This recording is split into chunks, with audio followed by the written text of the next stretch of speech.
investigador senior del World Justice Project. Gracias, Juan, bienvenido. ¿Qué tal? Saludos y saludos a la audiencia.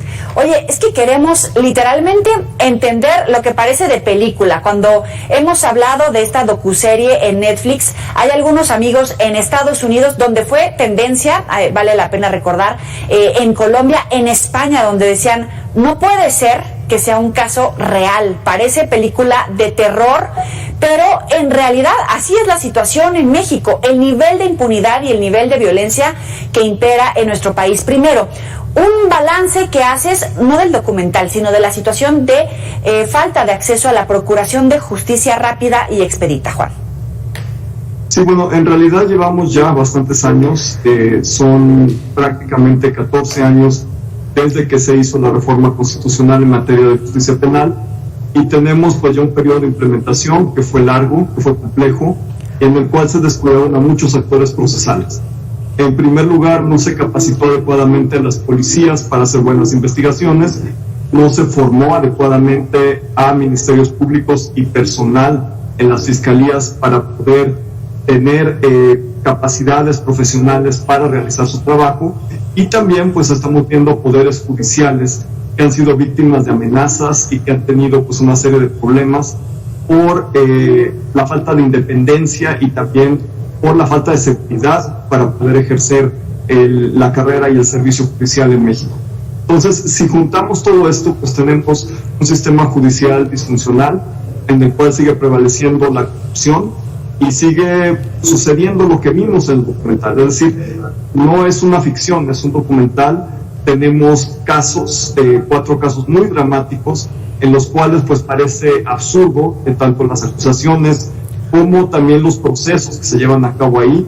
Vemos que a pesar de que se contratan peritajes independientes, de que se realizan intervenciones de especialistas, no solo nacionales, sino extranjeros, pues tenemos un sistema disfuncional.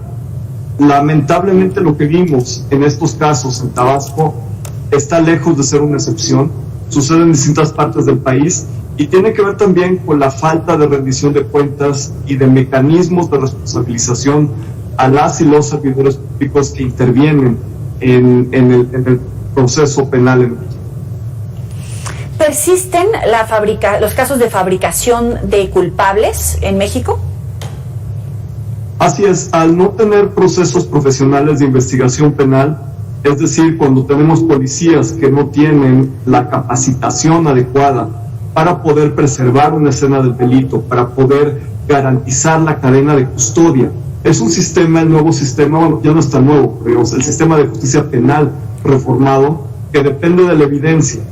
Y si no tenemos policías capaces de cuidar esa evidencia, si no tenemos peritos con la independencia y la calidad técnica para poder convertir todos esos indicios en evidencia efectiva para probar una teoría del caso, que esa sí tiene que ser desarrollada con mucho cuidado, con muchos elementos, con la coparticipación de todos estos actores tan sensibles en el Poder Judicial, pues lo que sucede es que sigue prestándose toda la concatenación de estos actores para construir culpables.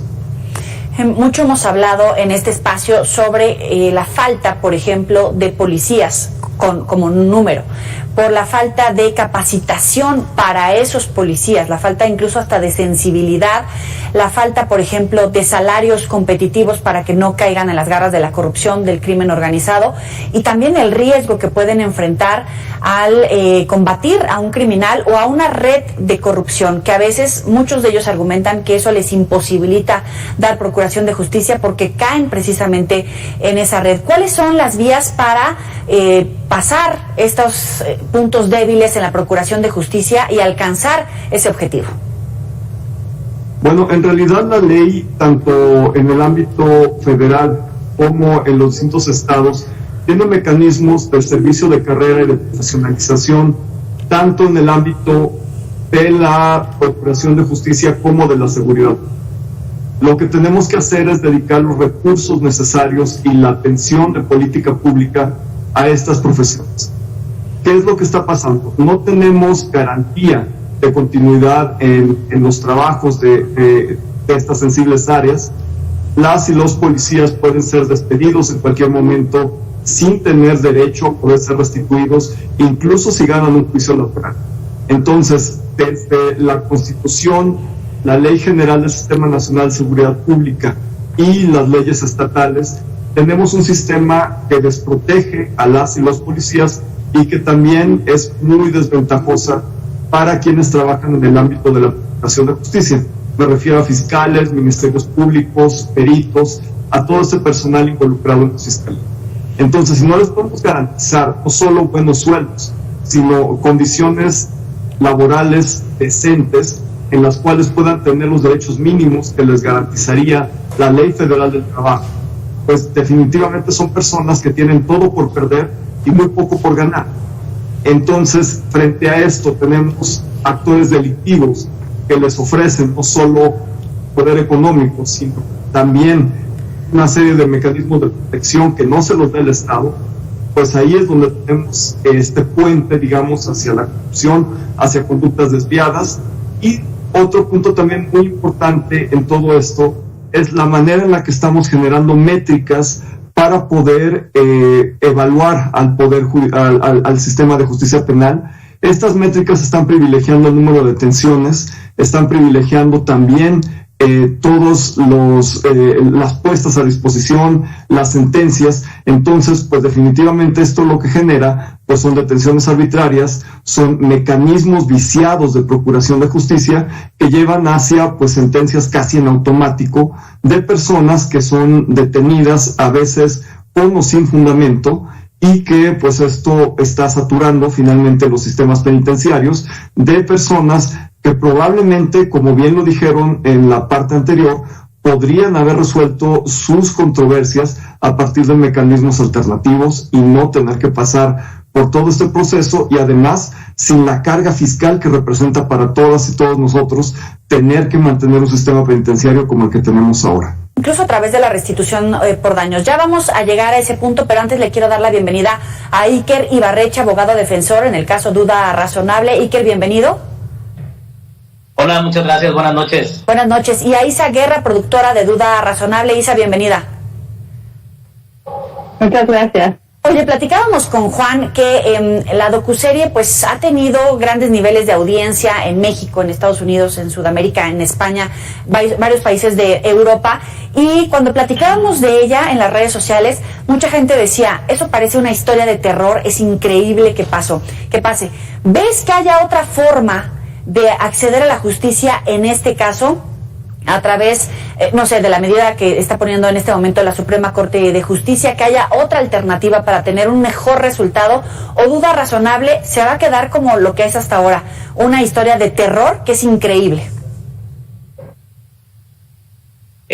Bueno, si me preguntas a mí, yo creo que ahorita el camino para resolver el caso está sub judice, en el sentido de que, o para efectos de una mejor comprensión de esto y no en un aspecto técnico, el caso está todavía por resolverse en la Suprema Corte de Justicia de la Nación. Obviamente esta es nuestra última instancia. En caso de no lograr un resultado favorable en la Corte, pues sí estaríamos hablando de que esto va a quedar como una historia de terror, ¿no? Porque al final del día, si no logramos revertir esa sentencia de 50 años en la Corte, pues estos 3 muchachos van a tener que pasar el resto de su vida en la cárcel, más allá de que se podría intentar algunas cuestiones en el ámbito internacional, pero que son muy, muy complicadas. Es decir, realmente, y como yo siempre se los he dicho a ellos, y con razón, o a partir de que solicitamos o vimos la posibilidad de llevar el caso a la Corte, que iba a implicar más tiempo esperando la resolución del caso, es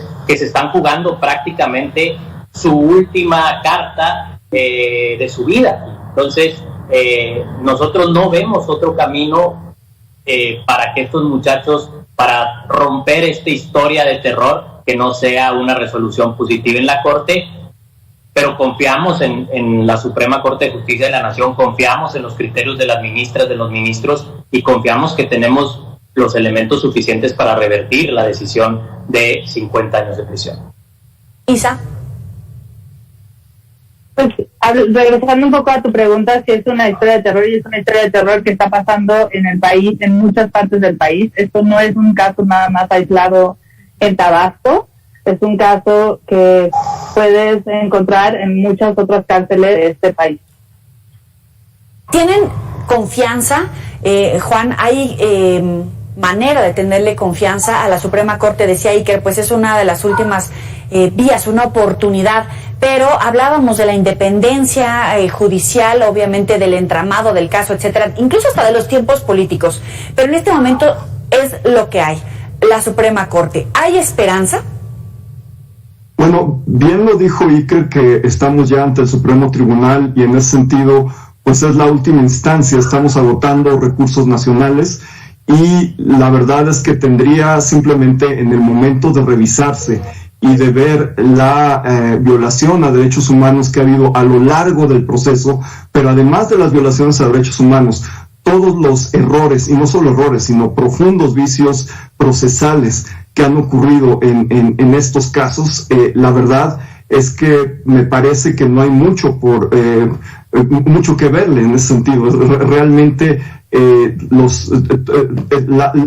documental tiene la fuerza de llevar los testimonios a la imagen y en ese sentido pues de darnos a conocer todo lo que pasó en un sentido muy amplio, pero la Suprema Corte va a poder tener la oportunidad de revisar todo el proceso y en ese sentido pronunciarse sobre estas irregularidades y por supuesto yo espero que se libere a estas personas. Tiene que ser, y más allá de que se libere a estas personas, que se tomen medidas contundentes para responsabilizar a todo funcionario y operador del sistema de justicia penal local que tuvo que ver con este aberrante caso.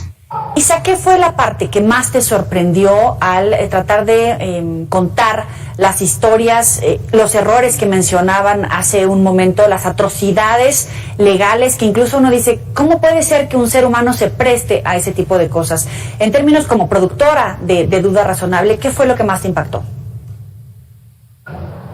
Pues, en realidad, empezando a trabajar con Iker y que él estaba haciendo toda la investigación que a él le correspondía como abogado defensor, era ver que en las carpetas de investigación era tan evidente la inocencia y tan evidente el mal trabajo del sistema, ¿no? De todas de las atrocidades que se les fueron haciendo durante los juicios, ¿no? Entonces era, no sé, hubo un punto que le decía, es de sentido común, ¿no? Haber visto estos errores y fue terrible, ¿no? Porque son errores, no sé, y Iker me dirá, pero creo que son errores muy básicos, ¿no? Lo que hace que ellos ahorita sigan ahí. Iker, ¿errores muy básicos o es parte de esta red, de esta trampa judicial que hay en México para que sea casi imposible acceder a la justicia? Yo creo que pienso que es una combinación de ambas cosas. Son errores muy básicos que te llevan a pensar eso precisamente que tú comentas, ¿no? El caer en estas trampas, en estas redes de un sistema de justicia que está totalmente deshumanizado, ¿no? Deshumanizado en el sentido de las personas son procesadas, juzgadas, condenadas sin realmente la posibilidad de defenderse, sin que realmente se haga una investigación seria respecto a los cargos que se les atribuyen, y eso no solo corresponde a la fiscalía, sino también a la propia defensa, ¿no? O sea, o a la defensa, no solo a la defensa, sino también a la fiscalía, es decir, la fiscalía está obligada a investigar tanto las cuestiones de cargo como las de descargo, y si la fiscalía hubiera hecho una mínima investigación, se hubiera dado cuenta que estos muchachos no tenían nada que ver en una tentativa de secuestro ni en un secuestro, ¿no? Entonces, realmente a mí hay una frase que viene desde el documental anterior que hizo Roberto Hernández, que es Presunto Culpable, sí. Y que en un momento la fiscal dice, porque le pregunta ¿por qué me acusa? Y ella dice, es que es mi chamba.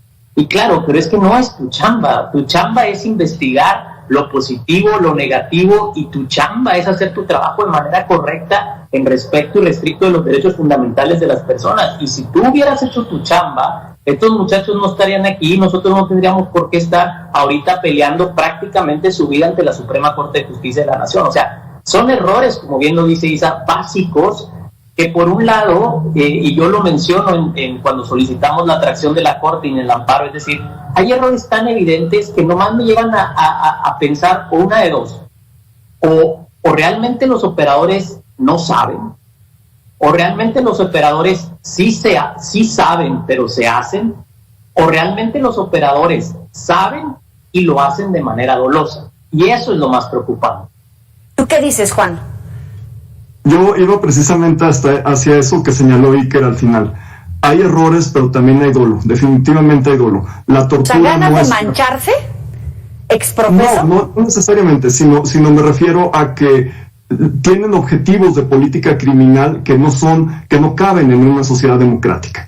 Y en ese sentido, pues buscar culpables, tener que presentar cifras y responder a esta métrica procesal en la cual tienen que mostrar su efectividad a partir de encarcelamientos, pues está llevando a precisamente esta fabricación de culpables, y no hay ningún acto de tortura que sea un error, que sea un error, por muy malo, por muy grave que sea la situación de un sistema de justicia penal. La tortura no puede ser un error, y en ese sentido sí hay un elemento de dolo, estoy de acuerdo, muy serio, y esa parte también se tiene que perseguir, porque la tortura tiene que ser inaceptable en cualquier sistema de justicia penal en una democracia. Y por otra parte, pues también, digamos, todo el esfuerzo y toda la actividad y los recursos de nuestros impuestos destinados a llevar a estas personas inocentes a un centro penitenciario, junto con muchas otras, es un tema de rendición de cuentas que más allá, digamos, de la libertad de estas personas, que es algo que tiene que suceder, más allá de esto, pues tenemos que ir hacia una rendición de cuentas profunda de cuál es este motivo último de política criminal, cuál es este motivo último político para tener el sistema como está. ¿La oralidad en los juicios puede ayudar a evitar este tipo de casos? Juan. Bueno, la oralidad sí, por supuesto, porque genera incentivos para la transparencia y porque además, pues en teoría, debería permitir también la igualdad de armas. O sea, ese es uno de los principios fundamentales, uno de los principios torales de la reforma procesal en México, que podamos tener una defensa y que podamos tener, que tenga más o menos las armas similares a la parte acusadora. Ahora, lo que estamos viendo en este caso es que a pesar del mejor esfuerzo por parte de la defensa, no fue posible algo que era tan sencillo probar. Y esto muestra no solo animosidad, sino precisamente dolo de una concatenación de autoridades que van desde la policía, que debería investigar y que no lo hace bien, a la parte acusadora, que está haciendo mal su trabajo, y a la parte que está juzgando. Es decir, se conectan en torno a objetivos no democráticos, a objetivos turbios, todos estos actores para poder lograr estos fines, y victimizando en la manera que lo logran a la población. Has insistido en el término de democracia. En un minuto quiero que me contestes tú, pero ¿tú cómo lo ves, Iker? En este momento, en los tiempos del gobierno actual, ¿se puede ver una diferencia de los resultados que puede ofrecer en este momento la Suprema Corte versus lo que podía ofrecer antes, sin comprometerte, pero vaya, que eso también abona la construcción o destrucción de una democracia? No, definitivamente, más allá de lo político, el trabajo de la Corte, nosotros entendemos que vivimos en un Estado social y democrático de derecho. Un Estado social y democrático de derecho parte del respeto irrestricto de los derechos fundamentales. Y evidentemente, el nivel de democracia de un país se puede medir a partir del funcionamiento de sus tribunales. Entre más, digámoslo, respetuosos de los derechos fundamentales de una persona sean los tribunales, estamos hablando de un país con mayores niveles de democracia. En un país en donde los derechos fundamentales de una persona no son respetados, entonces estamos hablando de un país en donde no es realmente o no existe realmente una democracia. E incluso eso algunos autores lo llevan a la policía, al trabajo de la policía.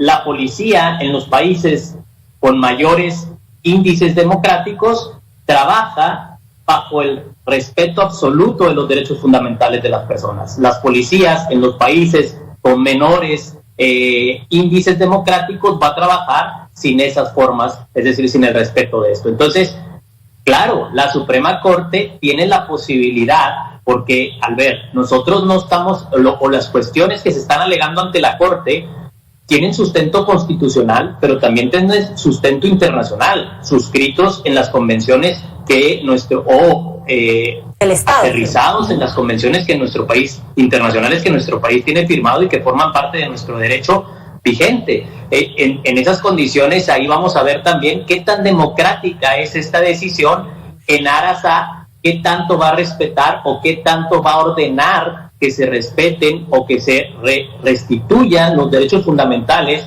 que evidentemente a estas personas se les vulneraron durante todo el proceso y particularmente en la audiencia de juicio oral y particularmente en la fase de apelación. Isa, esta que puede ser una de las grandes pruebas de fuego para la Suprema Corte, ¿también la van a documentar? No. Estamos grabando material aislado para darle seguimiento al caso, pero todavía no sabemos si se va a convertir en un capítulo más. Bueno, queremos la exclusiva, cuando tengan la decisión. Isa, acuérdate con quién estuviste platicando. Serás la primera, Joely, serás la primera en saberlo, te lo prometo. Conste, ahí está grabado. Iker Ibarreche, Isa Guerra, muchísimas gracias a ambos por estar aquí con nosotros. Muchas gracias. Gracias. Buenas noches, gracias. Muchas gracias. Buenas noches. Buenas noches. Gracias por darle seguimiento a algo tan importante. No, hombre, gracias a ustedes por compartirlo con nuestro auditorio. Entendemos la importancia, no solamente de este caso, de la democracia, de todas las personas que nos podemos ver beneficiados o afectados por esto. Muchísimas gracias, Isa. Gracias. Gracias. Chao. Hasta luego. Juan, hablabas de los términos democráticos, ¿no? De todo lo que está en juego en este momento, y quiero insistir en este punto, sobre todo por los parámetros que ustedes manejan en World Justice Project, estos ejercicios que han hecho a través de diferentes variables para medir a México frente al mundo. Así es.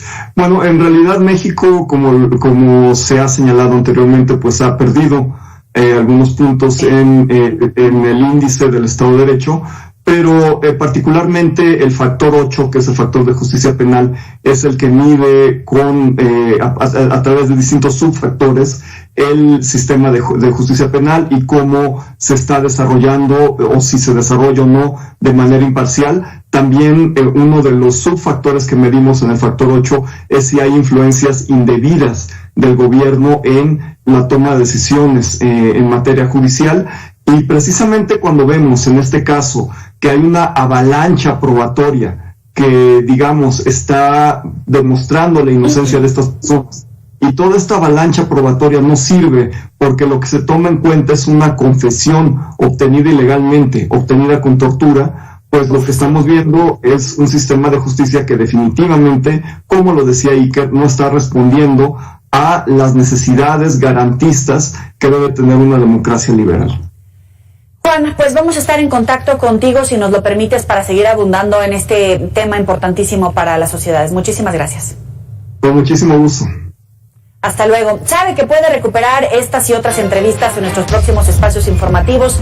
También en las redes sociales, por supuesto, los puede compartir a quien más le convenga ver este documental. Por supuesto, nuestro contenido acerca de la Procuración de Justicia en México, los juicios orales, la importancia en un sistema democrático de que se apeguen los procesos a la ley. Vamos a hacer una muy breve pausa. Volvemos con más.